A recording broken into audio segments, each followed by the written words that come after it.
Oh, I like that. Like, try to do the thing where you're stacking the blocks to make immunity, but you're on a merry-go-round the entire time. Yeah. I mean, the closest that we ever got to that was, remember in seasons, what, 20, was it 21 and 22, when they made that torture device where you had to spin the players and then dunk their head in the water, and then Oh, God. they would get the water in their mouth and then spit it into a cup.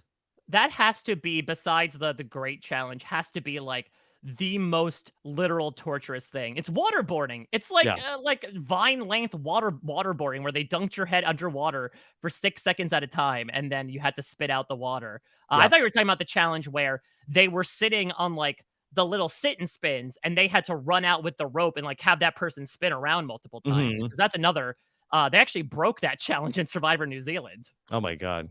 All Like right. the challenge physically broke. Yes, yes, yeah, no, I got it. Mike, here's something that you sent my way earlier this week. I know you spend a lot of time on the CBS.com store. Of course, looking at merch. look, I don't look this stylish by myself, okay? Mhm. CBS, Yes. it fills me with wardrobe. Yes, but there was a new piece of Survivor merch that caught your attention. Yes, so this came my way through the mail, through the email, I should say. God, I sound like Mike. But basically, there were some Survivor items that were up, right? Of like, oh, get this hat, get this buff, etc. Finale week is coming, but there's a brand new item, quite literally unfurled for the Survivor season. It is a tree mail or idol clue pen. Yeah, so on the CBS.com store, it's called the Survivor Immunity Idol Banner Pen. That it is a ballpoint pen, retractable. You can click it to have the pen point come out, and if when you unroll it, that there is an immunity idol clue that you can read. The clue says, "Security and power are soon within your reach." Oh, see, they got it wrong, pen. It's safety and power. Yeah. An idol lays in waiting somewhere near your beach. It's good to have protection from friends and from foes. It could just be salvation right under your nose. Oh my God, it's in my mustache. Oh my God, The Rob, idol shave. is Shave in immediately. is in my stash. Watch out, Jonathan's in there. He's coming to take you. All right. I have so many questions. Get my razor. Exactly. All right, Manscaped, you're on. You ready to get rid of this thing from me? I found it. There's an idol in the stash. Just to talk about a secret stash. I have so many questions about this. I guess the first is why? Why? Why choose to put an idol clue? First of all, I have never heard about this function in a pen in my life. Yeah, like, what the hell is this? What is going Who on? is this for? James Bond is the only thing I can think of like, this is a gadget that's given to him. Like, there's a secret code inside of the pen if you unfurl it. Mm-hmm. So why is there an idol clue inside of a pen? Second of all, why is it an idol clue? Because there is nary an idol to be found in the world. I would say it's not like Willy Wonka where like there are idols hidden and we're geocaching and we're trying to find where they are, and this is a clue to it. It's just a generic ass poem that's written on your pen. Mm-hmm. It's just absolutely wild to me. I also wonder I bet you that if you pull it out, it doesn't exactly come all the way back in. I don't know how you get it back in. So here's another angle of this. It's so tiny too. It's like you're reading like a little tiny piece of text. Mm-hmm. Yeah, it's like a little like fortune cookie that you can get out of. Yeah, it like belongs in a dollhouse. Mm-hmm. Yeah. All right. So yeah, there it is. So yeah, why do you have to pull this idol clue out? Now, this begs the question, could this be a clue, much like the logo for season 42, for season 43 moving forward? Rob, we talk about the podium idol. We talk about idols hidden at tribal council. Could we see something where an extra vote is hidden inside the pen? Inside the pen. You think in season 43 or 44, the extra vote or the immunity idol clue is inside the pen? The pen this season is the candle. Yeah, maybe the pen would be a sword, and they'll really just go with the whole thing there of well, the pen is both mightier and is the sword this season. And so you have to reach inside it. And maybe they were trying to like beta test, this is 1.0 version of this technology. And they're going to workshop it to get to 18.0 when they actually use it on the show proper. Yeah. So this item is available for fast shipping. Record your hopes and dreams or cast your vote in Tribal Council with the Survivor Immunity Idol banner pen. Well, I don't think Dreams Heard would not like to be recorded by me, but I guess I will attempt to do so if CBS tells me to. This official Survivor click action pen includes a retractable scroll with hidden Immunity Idol clues, carefully packaged in a custom window box. The Survivor Immunity Idol banner pen is the ideal keepsake for any aspiring writer or Survivor fan. Now, I just have an image of like a kid attempting to cheat on a physics test, and he like writes all the equations on this, and so he's just like, it would be impossible, Mike. How could you write on it? You would need another pen. I guess that's true. That's the one fatal flaw of this pen. It can't write on itself. But I'm just imagining this guy like a freaking town crier, just unscrolling his pen and being like, "Hear ye, hear ye. F equals MA, and F is the grade I will receive on this physics quiz if I don't cheat off of him." FUN. F stands for my grade. That is a wild product to me. That being said, I hope I receive just like dozens upon dozens of them. What is a coin? Yeah, this is another new one, Mike. How about the Survivor Immunity coin? Any interest in that one? Why is it an immunity coin? Yeah, we don't know what this is. Maybe they dropped this early in the store for season 43 and 44.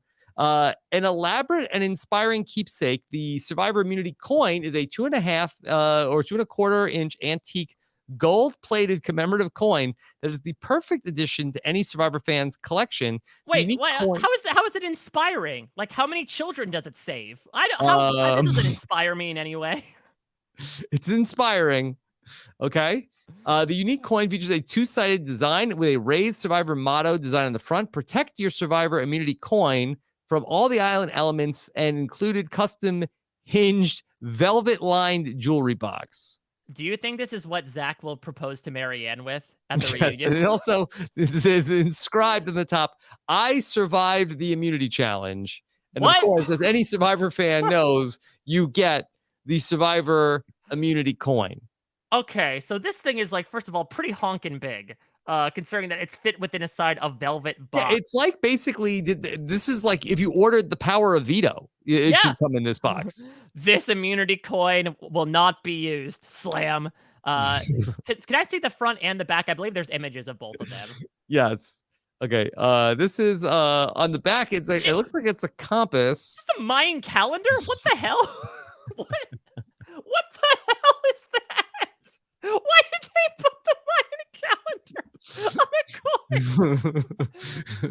Well, I mean, that makes sense. I mean, the seasons are in Guatemala, right?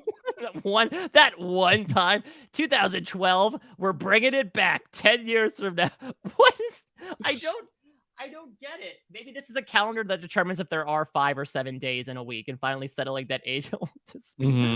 I am legitimately confused by that. But also, why is it an immunity coin? It's like, oh, you survive. Is it supposed to be like AA? Like, oh, you survived the immunity challenge. Here's your coin. Yeah, maybe this was going to be like on the season, the version of Survivor 41 that was all fire tokens. Maybe there was going to be an immunity coin that was given out, and then they just ultimately scrapped it. Yeah, and a really Mesoamerican theme going alongside it. Did we ever talk about the drop the 4, keep the 1 coffee mug? Yeah, so we talked about this a little bit on the B&B, but I would love to relitigate that because that is just like... Now, here's a good question, actually, because Liana and I talked about this, how the phrases were put on pieces of wardrobe in Survivor 41. Liana has some, right? She has the Goat on AstroTurf mug. Oh my God, there's 4 pages of merch. The question is, will they do this for 42 as well? I don't think so. I think it would already be in the store. It would seem like late in the game to post it now.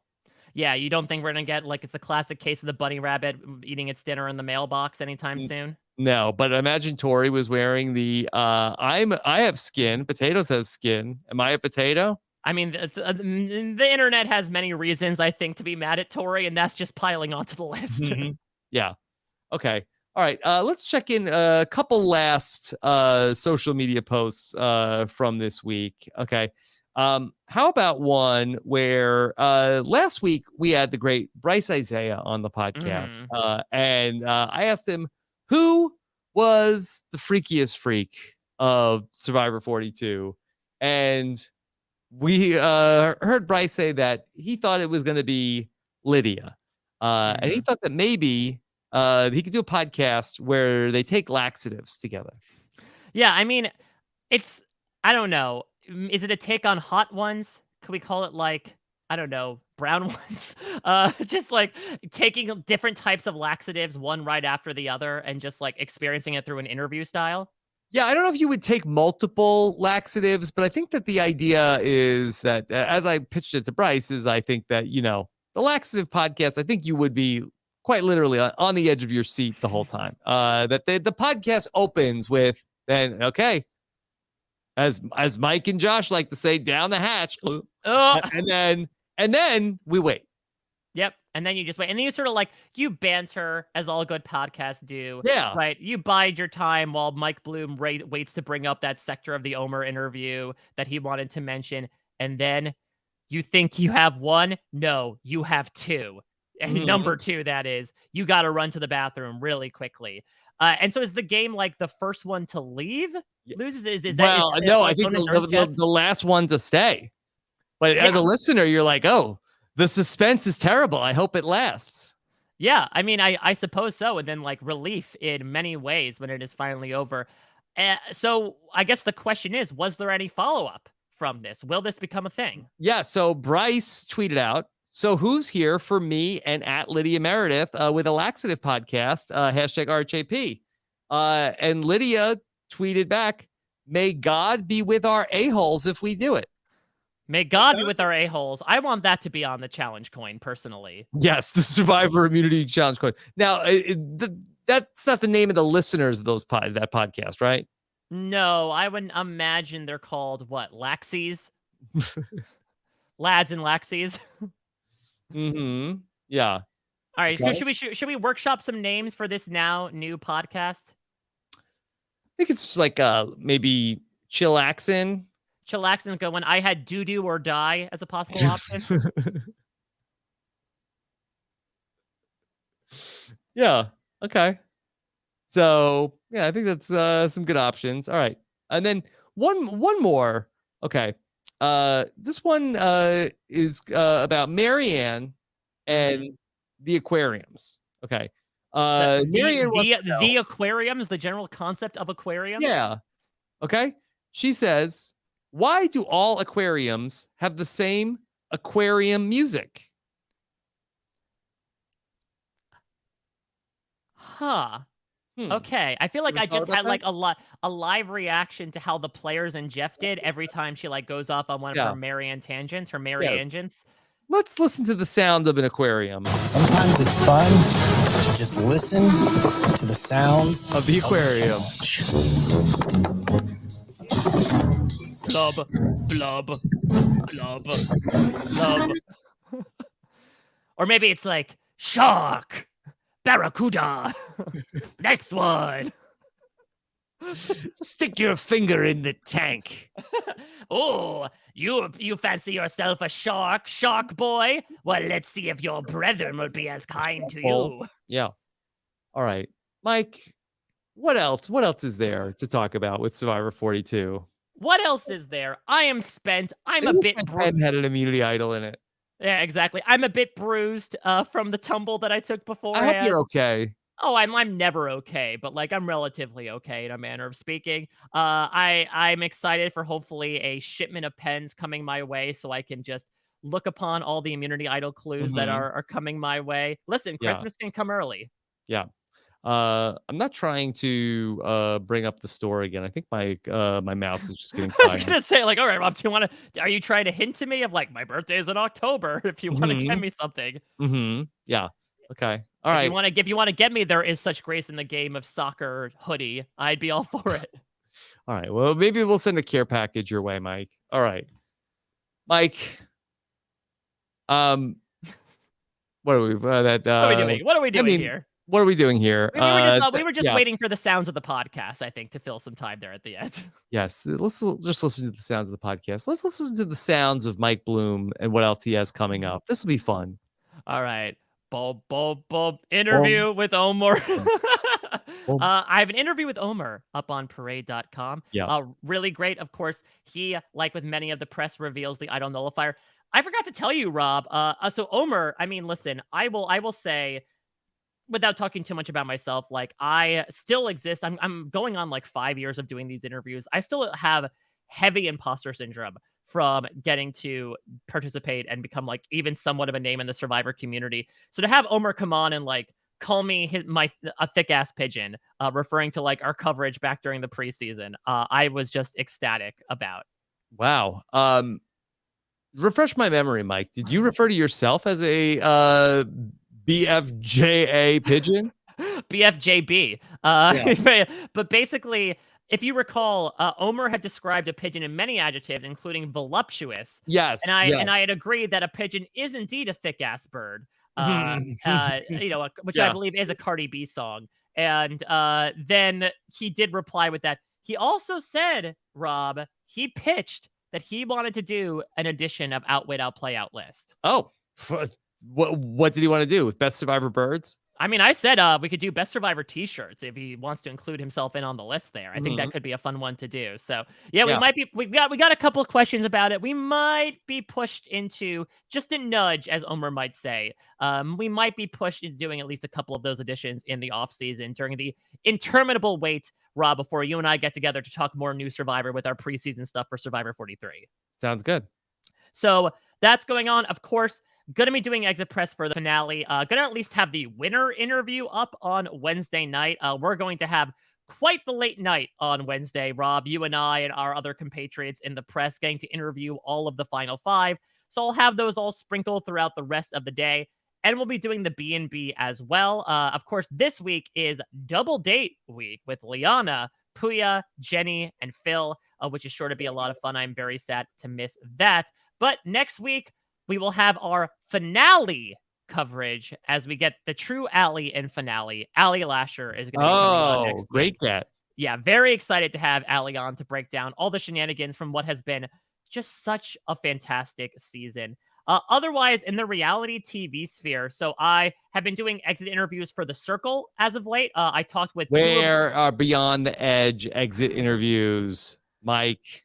Rob, you know what? You just might have to check your mail a couple times. I swear they're being sent to you. They're being wired as we speak. I thought we were closer than a lowercase L and a capital I. And there's no I in team, but there is one in Mike. Could you imagine Morrow trying to do like some of the Jeff Probst stuff from this episode? Let's just listen to the sounds of the challenge. That'll be fun. I'm going. You're all looking at me like this.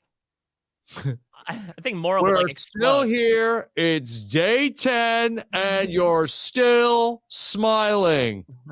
Come on, final 6. Let's get it on.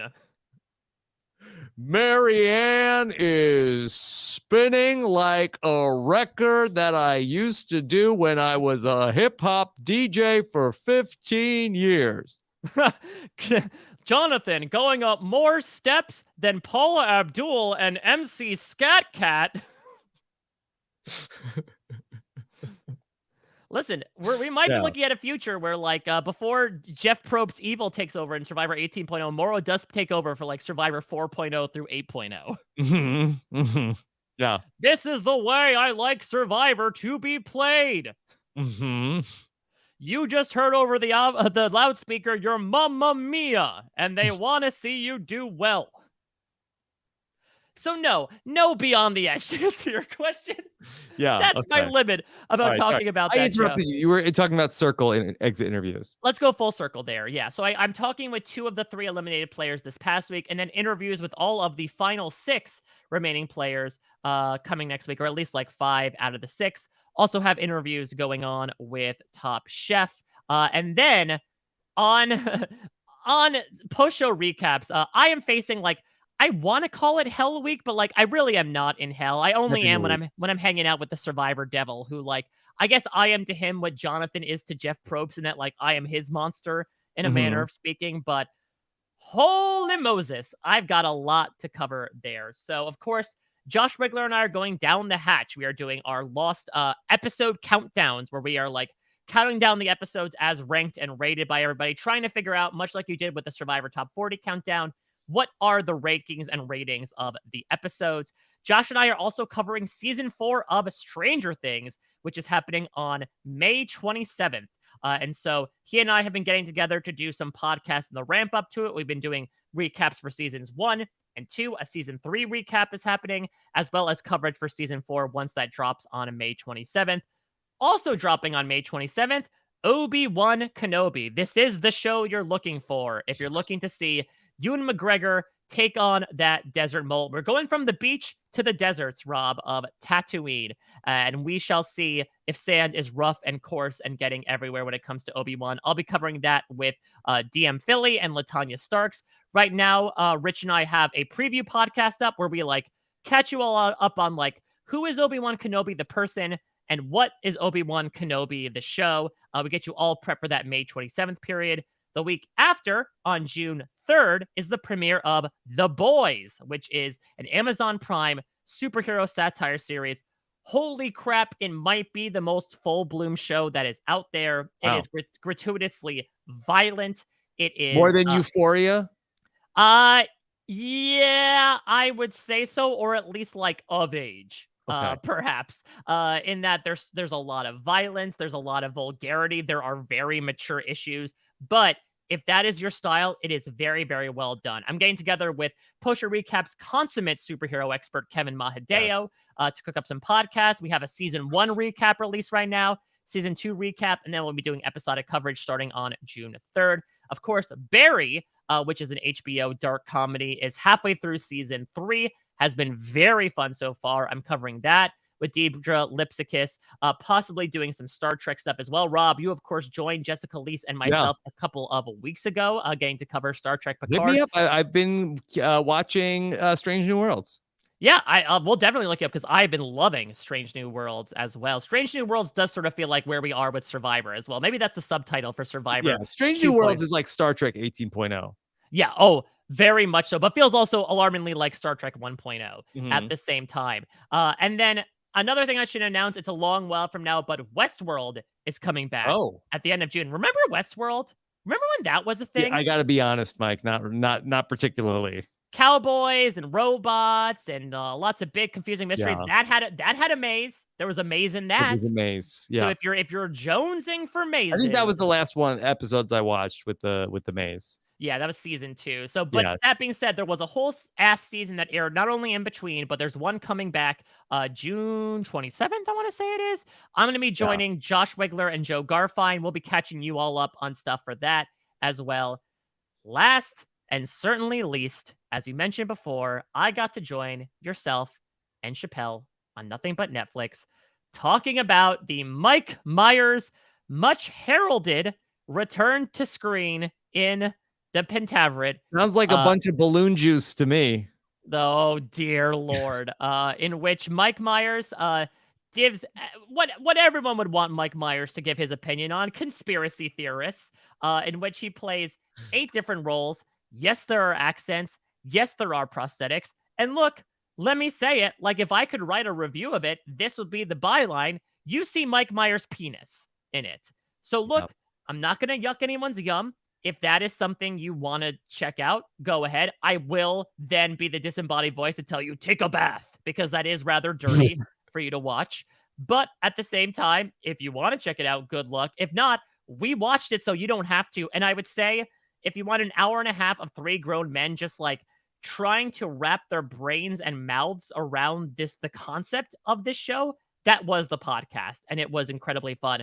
And outside of that, I'm sure there is much, much, much more to stuff to come. I mean, hell, we're going to have an entire Big Brother season. Survivor South Africa is going to come back at some point. I'll be doing stuff with Shannon Gus. The Challenge CBS, I know I'm doing coverage of that. So truly, I'm experiencing like a big wealth of, things falling into my lap over the next couple weeks. But I am eating Mary right now, and getting the chance to talk with you feels like a fantastic meal in and of itself. Mike, what a treat it is for me for to have you come on here and talk about Survivor. That the pleasure is all mine.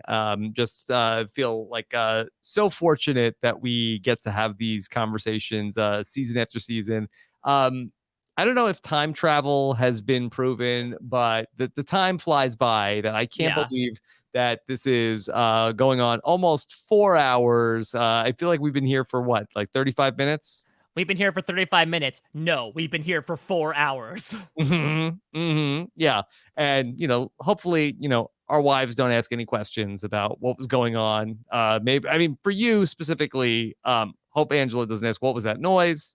Yeah, I mean, listen, she has come to expect that there are noises that come from this room. Just most of them come from me personally and not from the furniture. So maybe that'll be a bit more of an ask question, but I'll just say I was proving a theory. I was doing science, I hope Liana would be proud of the experiment that I conducted. Okay. Well, Mike, you did incredible work. Thank you. You mentioned our conversation about Mike Myers. I will be speaking about Mike Myers again this weekend as Rob and Akili get Shrek'd with your friend of mine, Shut Up Tim, coming on RHAP this week. And of course, I mentioned it. Jenny Autumn and I covered the finale recap of Beyond the Edge. I'm going to be very sad not to be able to talk like Morrow anymore. Well, listen, this could be your new Jeff. This could be your new Jeff Probst impression. Just sort of transplant it in. Nobody will necessarily know why. It's like how you say the name Lindsay, like Giles, and nobody completely understands why if they don't watch Who Done It. Yeah. Okay. So bring it back. All right. So for Mike Bloom and myself, of course, check out. I still have another Survivor podcast coming up. We're working on some more tomorrow, as well as Mari Forth joins us on Survivor Academy this week, talking about everything we learned from this week on Survivor. Thank you for listening. Take care, everybody. Have a good one. Bye.